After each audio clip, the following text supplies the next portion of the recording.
પગવાળી બિલાડી એક ગામ હતું. એ ગામમાં એક ભાઈ હતો. એના 4 છોકરા હતા અને એક બિલાડી હતી. અને એ ભાઈ એ મરવા ઉપર હતો અને એના છોકરાઓને તો મિલકત આપવી જ પડે. એટલે તે એના છોકરાને બોલાવી અને અડધો ભાગ આપી દીધો અને એમ કીધું આ બિલાડી તમારી. પેલા 4 છોકરા વિચારમાં પડી ગયા કે આના આવો કચકા કરી નાખશું.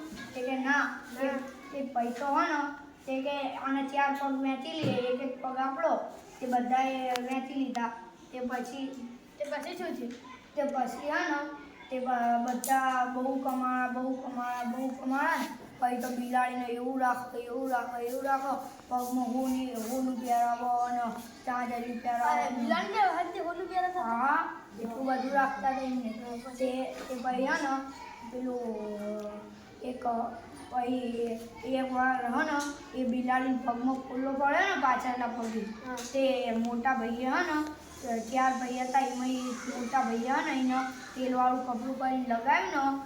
તે એકવાર તો બિલાડી તેલવાળું કપડું એના પગમાં આવી ગયું.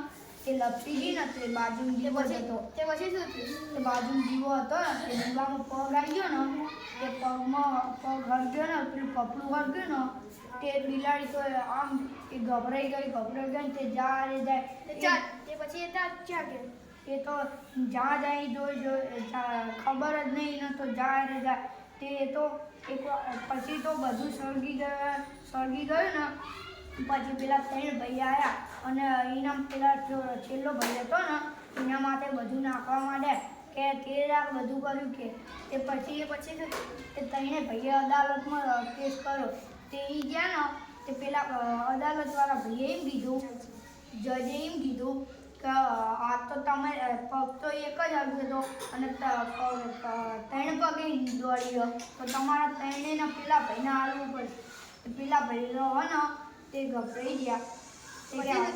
પછી તો કે હવે અમારા બધું હાલવું પડશે. તે કે